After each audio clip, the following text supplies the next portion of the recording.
There was once a dreadfully wicked hobgoblin.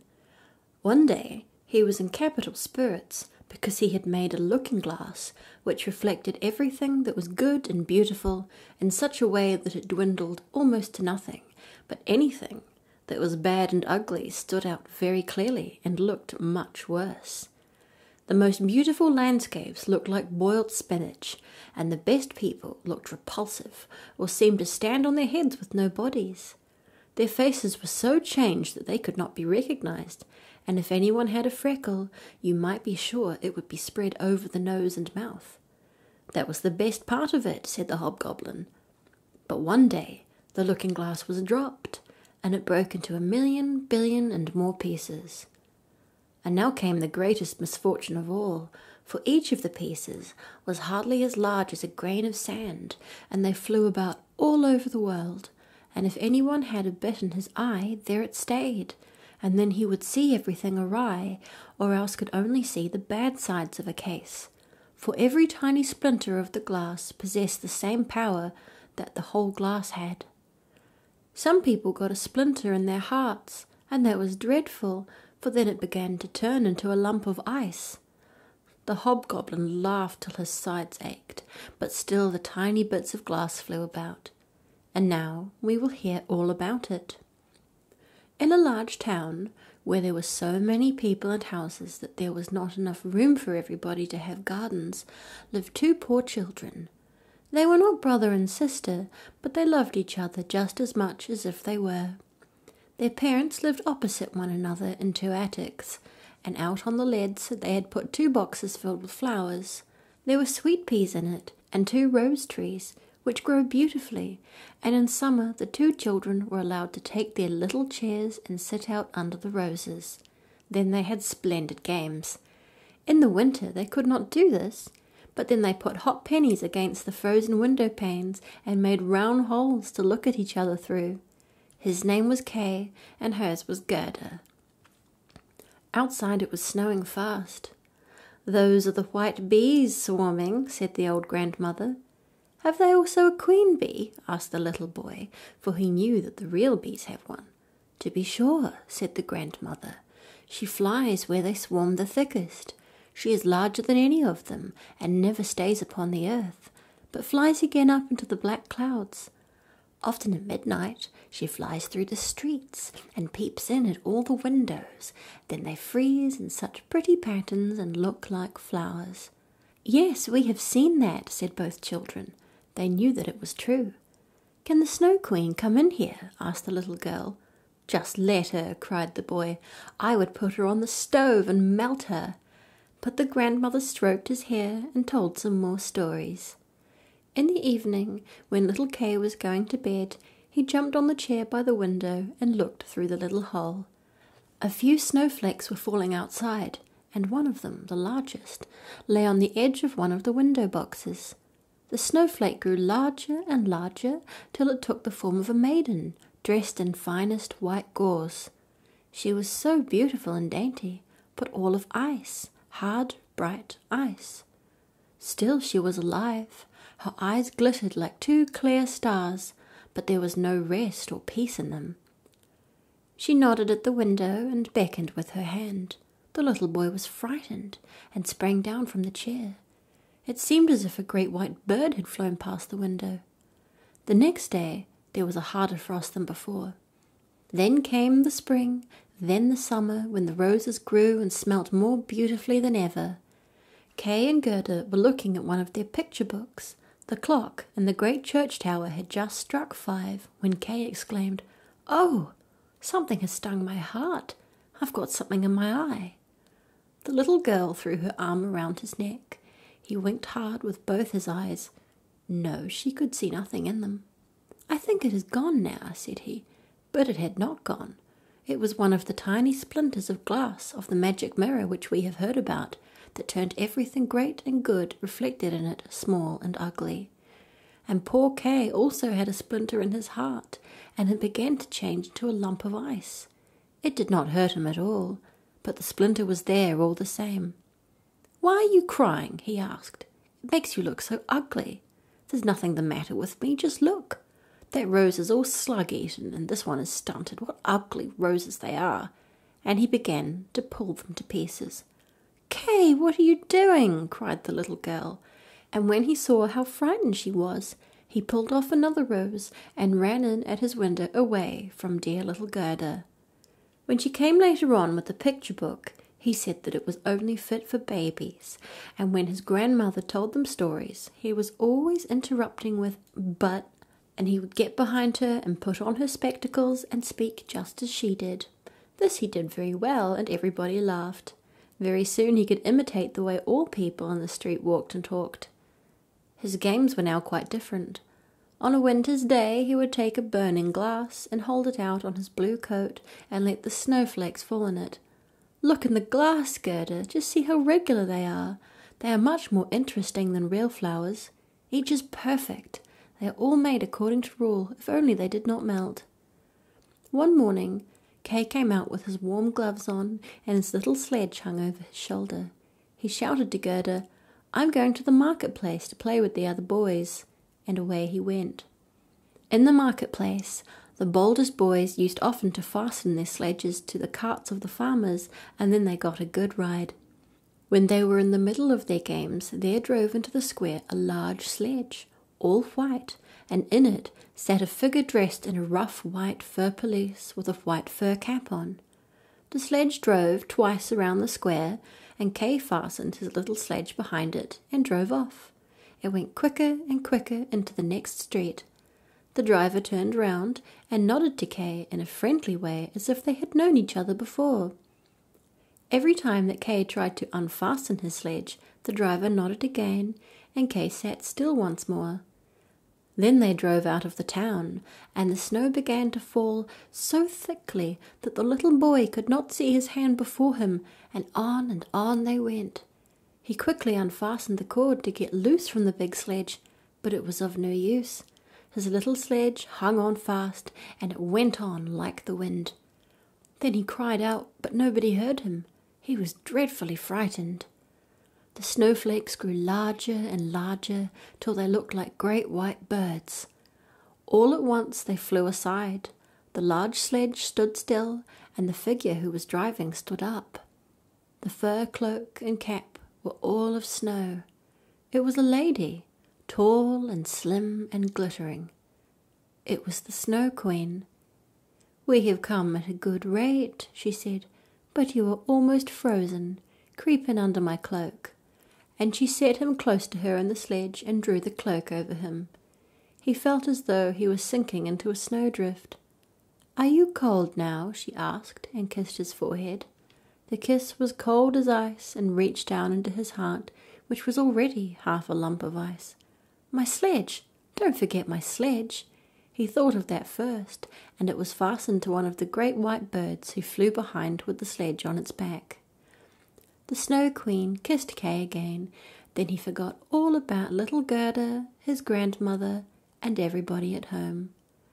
"Now I must not kiss you any more," she said, "or else I should kiss you to death."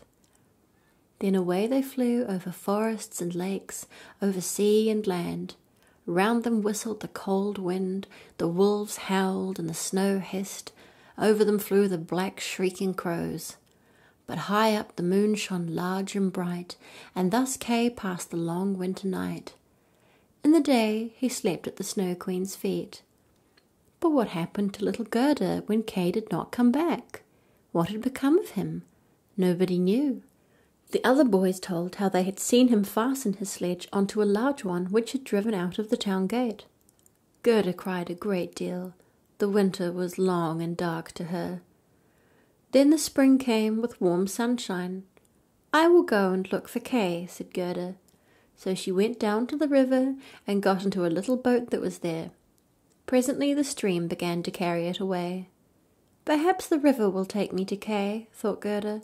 She glided down past trees and fields till she came to a large cherry garden in which stood a little house with strange red and blue windows and a straw roof. Before the door stood 2 wooden soldiers who were shouldering arms. Gerda called to them, but they naturally did not answer. The river carried the boat onto the land. Gerda called out still louder, and there came out of the house a very old woman.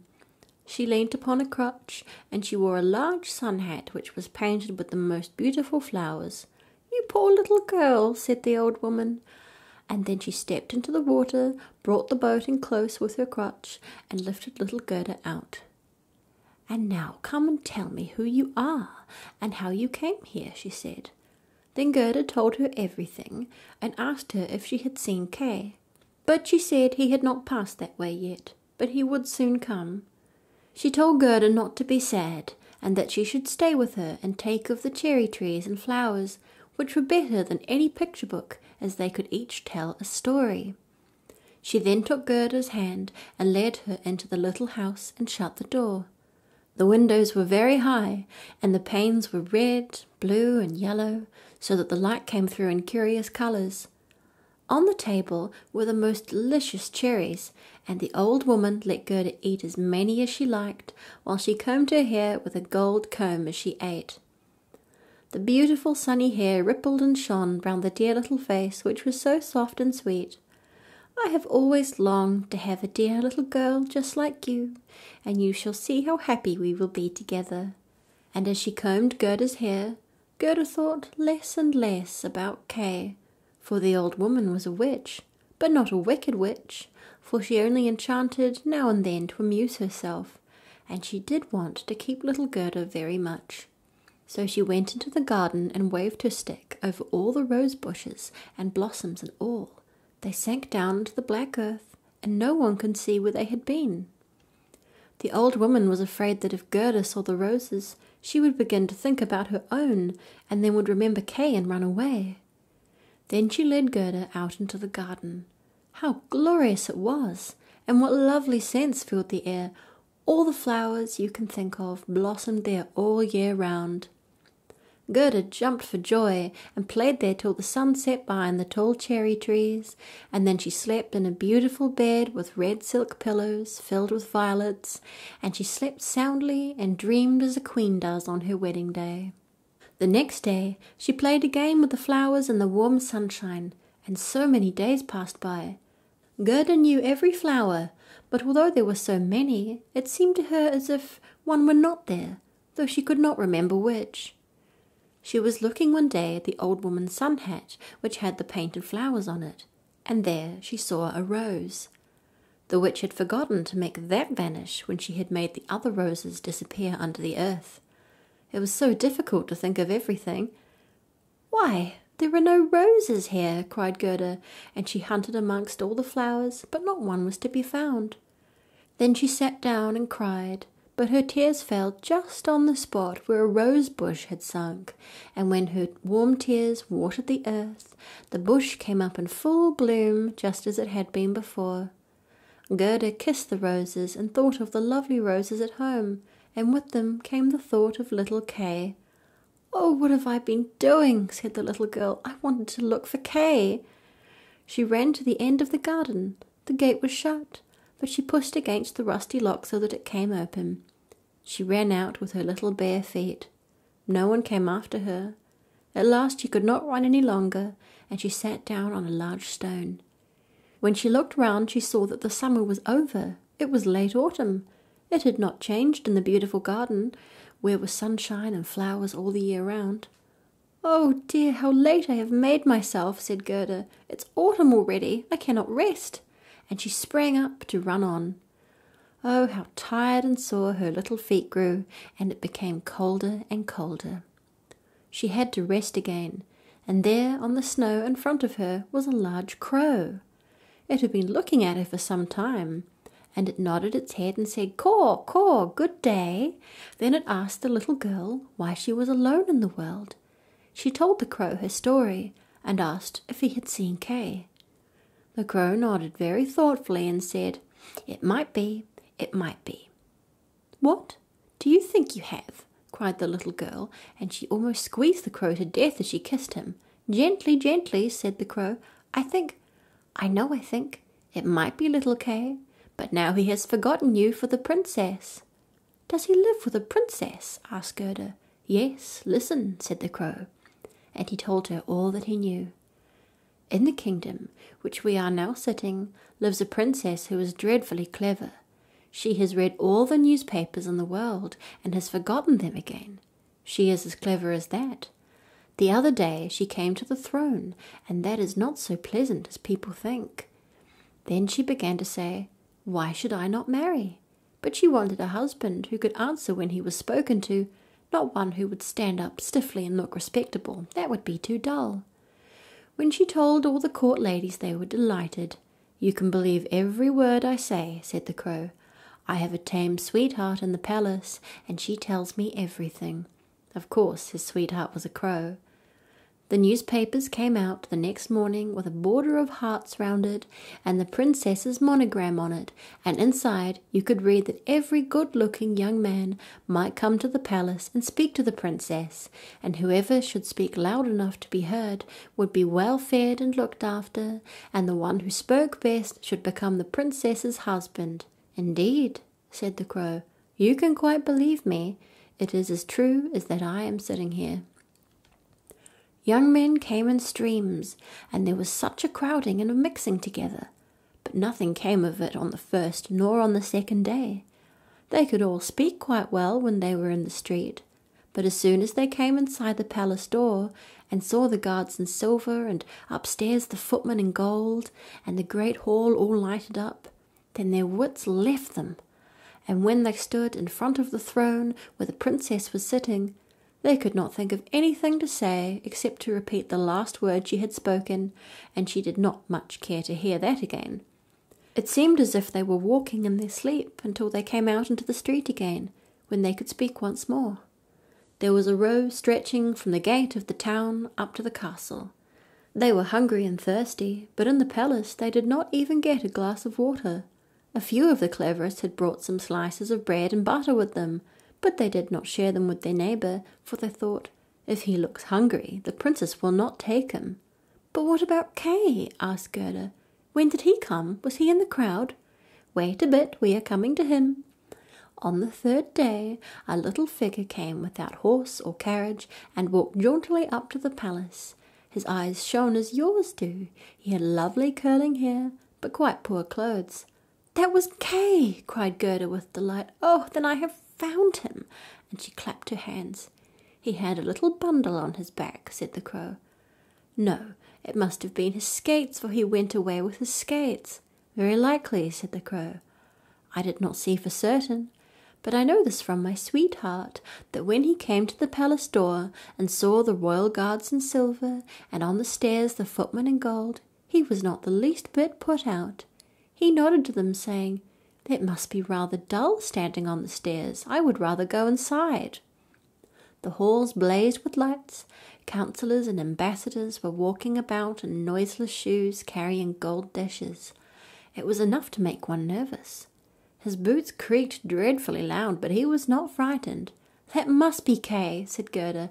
"I know he had new boots on. I've heard them creaking in his grandmother's room." "They did creak, certainly," said the crow, and, not one bit afraid, he went up to the princess, who was sitting on a large pearl as round as a spinning wheel. All the ladies in waiting were standing round, each with their attendants, and the lords in waiting with their attendants. The nearer they stood to the door, the prouder they were. "It must have been dreadful," said little Gerda. "And Kay did win the princess?" "I heard from my tame sweetheart that he was merry and quick-witted. He had not come to woo, he said, but to listen to the princess's wisdom. And the end of it was that they fell in love with each other." "Oh, yes, that was Kay," said Gerda. "He was so clever. He could do sums with fractions. Oh, do lead me to the palace." "That's easily said," answered the crow. "But how are we to manage that? I must talk it over with my tame sweetheart. She may be able to advise us, for I must tell you that a little girl like you could never get permission to enter it." "Yes, I will get it," said Gerda. "When Kay hears that I am here, he will come out at once and fetch me." "Wait for me by the railings," said the crow, and he nodded his head and flew away. It was late in the evening when he came back. "Caw, caw," he said, "I am to give you her love, and here is a little roll for you. She took it out of the kitchen. There's plenty there, and you must be hungry. You cannot come into the palace.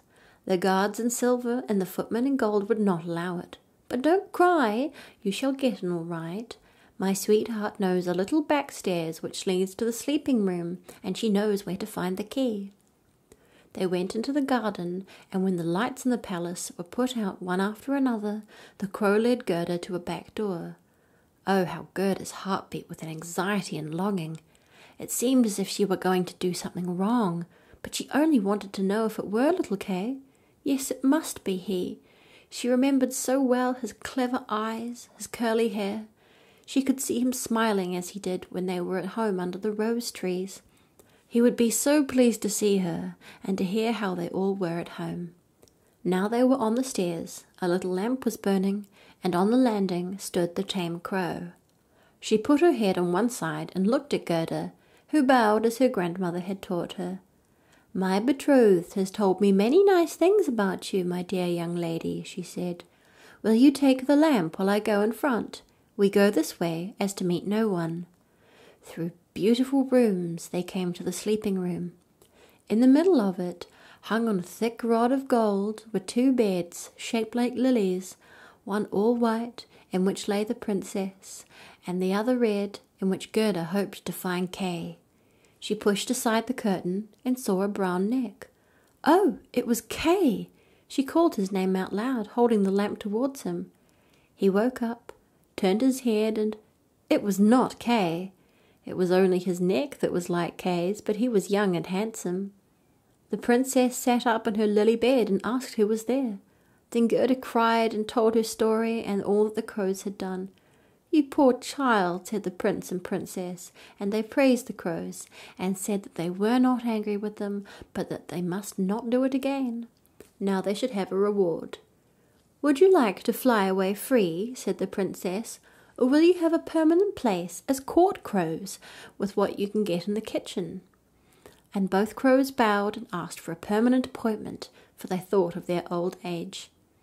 And they put Gerda to bed, and she folded her arms, thinking, as she fell asleep, "How good people and animals are to me." The next day she was dressed from head to foot in silk and satin. They wanted her to stay on in the palace, but she begged for a little carriage and a horse, and a pair of shoes, so that she might go out again into the world to look for Kay. They gave her a muff as well as some shoes. She was warmly dressed, and when she was ready, there in front of the door stood a coach of pure gold, with a coachman, footman, and postilions with gold crowns on. The prince and princess helped her into the carriage and wished her good luck. The wild crow, who was now married, drove with her for the first 3 miles. The other crow could not come because she had a bad headache. "Goodbye, goodbye," called the prince and princess, and little Gerda cried, and the crow cried. When he said goodbye, he flew onto a tree and waved his black wings as long as the carriage, which shone like the sun, was in sight. They came at last to a dark wood, but the coach lit up like a torch. When the robbers saw it, they rushed out, exclaiming, "Gold! Gold!" They seized the horses, killed the coachman, footmen, and postilions, and dragged Gerda out of the carriage. "She is plump and tender, I will eat her," said the old robber queen, and she drew her long knife, which glittered horribly. "You shall not kill her," cried her little daughter. "She shall play with me. She shall give me her muff and her beautiful dress, and she shall sleep in my bed." The little robber girl was as big as Gerda, but she was stronger, broader, with dark hair and black eyes. She threw her arms around Gerda and said, "They shall not kill you, so long as you are not naughty. Aren't you a princess?" "No," said Gerda, and she told all that had happened to her, and how dearly she loved little Kay. The robber girl looked at her very seriously, and nodded her head, saying, "They shall not kill you, even if you are naughty, for then I will kill you myself." And she dried Gerda's eyes and stuck both her hands in the beautiful warm muff. The little robber girl took Gerda to a corner of the robbers' camp where she slept. All around were more than 100 wood pigeons, which seemed to be asleep, but they moved a little when the 2 girls came up. There was also, nearby, a reindeer which the robber girl teased by tickling it with her long, sharp knife. Gerda lay awake for some time. "Coo, coo," said the wood pigeons, "we have seen little Kay. A white bird carried his sledge. He was sitting in the Snow Queen's carriage, which drove over the forest when our little ones were in the nest. She breathed on them, and all except we two died. Coo, coo." "What are you saying over there?" cried Gerda. "Where was the Snow Queen going to? Do you know at all?" "She was probably travelling to Lapland, where there is always ice and snow. Ask the reindeer." "There is capital ice and snow there," said the reindeer. "One can jump about in there in the great sparkling valleys. There the Snow Queen has her summer palace, but her best palace is up by the North Pole, on the island called Spitzbergen." "Oh, Kay, my little Kay," sobbed Gerda. "You must lie still," said the little robber girl, "or else I shall stick my knife into you." In the morning, Gerda told her all that the wood pigeons had said. She nodded. "Do you know where Lapland is?" she asked the reindeer. "Who should know better than I?" said the beast, and his eyes sparkled. "I was born and bred there on the snow fields." "Listen," said the robber girl to Gerda. "You see that all the robbers have gone, only my mother is left, and she will fall asleep in the afternoon. Then I will do something for you." When her mother had fallen asleep, the robber girl went up to the reindeer and said, "I am going to set you free so that you can run to Lapland. But you must go quickly and carry this little girl to the Snow Queen's palace where her playfellow is. You must have heard all that she told about it, for she spoke loud enough." The reindeer sprang high for joy. The robber girl lifted little Gerda up and had the foresight to tie her on firmly, and even gave her a little pillow for a saddle. "You must have your fur boots," she said, "for it will be cold, but I shall keep your muff, for it is so cosy. But, so that you may not freeze, here are my mother's great fur gloves. They will come up to your elbows. Creep into them." And Gerda cried for joy. "Don't make such faces," said the little robber girl. "You must look very happy. And here are 2 loaves and a sausage. Now you won't be hungry." They were tied to the reindeer. The little robber girl opened the door, made all the big dogs come away, cut through the halter with her sharp knife, and said to the reindeer, "Run now, but take great care of the little girl." And Gerda stretched out her hands with the large fur gloves towards the little robber girl and said, "Goodbye." Then the reindeer flew over the ground, through the great forest as fast as he could. The wolves howled, the ravens screamed, the sky seemed on fire. "Those are my dear old northern lights," said the reindeer. "See how they shine." And then he ran faster still, day and night. The loaves were eaten, and the sausage also, and then they came to Lapland. They stopped by a wretched little house. The roof almost touched the ground, and the door was so low that you had to creep in and out. There was no one in the house except an old Lapland woman who was cooking fish over an oil lamp. The reindeer told Gerda's whole history, but first he told his own, for that seemed to him much more important, and Gerda was so cold that she could not speak. "Ah, you poor creatures," said the Lapland woman, "you have still further to go. You must go over 100 miles into Finland, for there the Snow Queen lives, and every night she burns Bengal lights. I will write some words on a dried stockfish, for I have no paper, and you must give it to the Finland woman, for she can give you better advice than I can." And when Gerda was warmed and had something to eat and drink, the Lapland woman wrote on a dried stockfish and begged Gerda to take care of it, tied Gerda securely on the reindeer's back, and away they went again. The whole night was ablaze with northern lights, and then they came to Finland and knocked at the Finland woman's chimney, for door she had none. Inside it was so hot that the Finland woman wore very few clothes. She loosened Gerda's clothes and drew off her fur gloves and boots. She laid a piece of ice on the reindeer's head, and then read what was written on the stockfish. She read it over 3 times till she knew it by heart, and then put the fish in the saucepan, for she never wasted anything. Then the reindeer told his story, and afterwards little Gerda's, and the Finland woman blinked her eyes but said nothing. "You are very clever," said the reindeer, "I know." Cannot you give the little girl a drink, so that she may have the strength of 12 men and overcome the Snow Queen?" "The strength of 12 men," said the Finland woman, "but that would not help much. Little Kay is with the Snow Queen, and he likes everything there very much, and thinks it is the best place in the world. But that is because he has a splinter of glass in his heart and a bit in his eye. If these do not come out, he will never be free, and the Snow Queen will keep her power over him." "But cannot you give little Gerda something so that she can have power over her?" "I can give her no greater power than she has already. Don't you see how great it is? Don't you see how men and beasts must help her when she wanders into the wide world with her bare feet? She is powerful already, because she is a dear little innocent child. If she cannot by herself conquer the Snow Queen and take away the glass splinters from little Kay, we cannot help her. The Snow Queen's garden begins 2 miles from here. You can carry the little maiden so far, put her down by the large bush with the red berries growing in the snow. Then you must come back here as fast as you can." Then the Finland woman lifted little Gerda on the reindeer, and away he sped. "Oh, I have left my gloves and boots behind," cried Gerda. She missed them in the piercing cold, but the reindeer did not dare to stop. On he ran till he came to the bush with the red berries. Then he set Gerda down and kissed her mouth, and great big tears ran down his cheeks, and then he ran back. There stood poor Gerda, without shoes or gloves, in the middle of the bitter cold of Finland. She ran on as fast as she could. A regiment of gigantic snowflakes came against her, but they melted when they touched her, and she went on with fresh courage. And now we must see what Kay was doing. He was not thinking of Gerda, and never dreamt that she was standing outside the palace.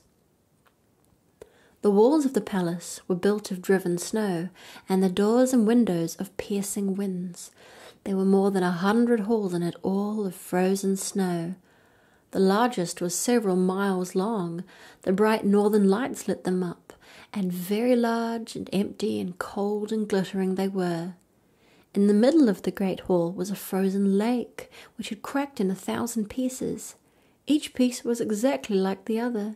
Here the Snow Queen used to sit when she was at home. Little Kay was almost blue and black with cold, but he did not feel it, for she had kissed away his feelings, and his heart was a lump of ice. He was pulling about some sharp, flat pieces of ice, and trying to fit one into the other. He thought each was most beautiful, but that was because of the splinter of glass in his eye. He fitted them into many great shapes, but he wanted to make them spell the word love. The Snow Queen had said, "If you can spell out that word, you shall be your own master. I will give you the whole world and a new pair of skates." But he could not do it. "Now I must fly to warmer countries," said the Snow Queen. "I must go and powder my black kettles." This is what she called Mount Etna and Mount Vesuvius. It does the lemons and grapes good. And off she flew, and Kay sat alone in the great hall trying to do his puzzle. He sat so still that you would have thought he was frozen. Then it happened that little Gerda stepped into the hall. The biting cold winds became quiet, as if they had fallen asleep when she appeared in the great, empty, freezing hall. She caught sight of Kay. She recognized him, and ran and put her arms round his neck, crying, "Kay, dear little Kay, I have found you at last." But he sat quite still and cold. Then Gerda wept hot tears which fell on his neck, and thawed his heart, and swept away the bit of the looking-glass. He looked at her, and then he burst into tears. He cried so much that the glass splinter swam out of his eye. Then he knew her, and cried out, "Gerda, dear little Gerda, where have you been so long, and where have I been?" And he looked round him. "How cold it is here, how wide and empty!" And he threw himself on Gerda, and she laughed and wept for joy. It was such a happy time that the pieces of ice even danced round them for joy, and when they were tired and lay down again, they formed themselves into the letter that the Snow Queen had said he must spell in order to become his own master and have the whole world and a new pair of skates. And Gerda kissed his cheeks, and they grew rosy. She kissed his eyes, and they sparkled like hers. She kissed his hands and feet, and he became warm and glowing. The Snow Queen might come home now. His release, the word love, stood written in sparkling ice. They took each other's hands and wandered out of the great palace. They talked about the grandmother and the roses on the leads. Wherever they came, the winds hushed and the sun came out. When they reached the bush with the red berries, there stood the reindeer waiting for them. He carried Kay and Gerda first to the Finland woman, who warmed them in her hot room and gave them advice for their journey home. Then they went to the Lapland woman, who gave them new clothes and mended their sleigh. The reindeer ran with them until they came to the green fields, fresh with the spring green. Here he said goodbye. They came to the forest, which was bursting into bud, and out of it came a splendid horse which Gerda knew. It was the one which had drawn the gold coach ridden by a young girl with a red cap on and pistols in her belt.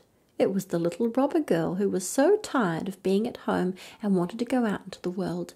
She and Gerda knew each other at once. "You are a nice fellow," she said to Kay. "I should like to know if you deserve to be run all over the world." But Gerda patted her cheeks and asked after the prince and princess. "They are travelling about," said the robber girl. "And the crow?" asked Gerda. "Oh, the crow is dead," answered the robber girl. "His tame sweetheart is a widow and hops about with a bit of black crape around her leg. She makes a great fuss, but that's all nonsense.